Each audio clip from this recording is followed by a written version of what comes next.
Arkadaşlar, aracım 407 alt takımda bir ses var. Bunu sizinle paylaşacağım. Ödüllü bir alt takım.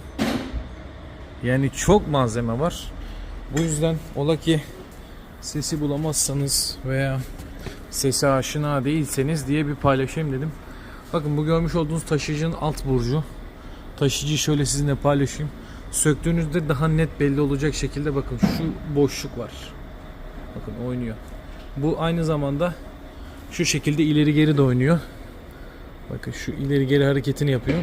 Bu rampalarda veya kalkış esnasında frene bastığınızda burcun ileri geri oynamasından dolayı tak tak ses yapıyor. Ve aynı zamanda kasise girdiğinizde aşırı derece boşlukta amatör tarzında bir ses yapıyor. Bunu anlayabilmek için aracın altına eğilip şuradan tornavidayla zaten şu görmüş olduğunuzu ileriye geri hareket ettirdiğinizde bu burç bu şekilde sallanıyorsa mutlaka taşıyıcı sökülüp değişmesi gerekiyor.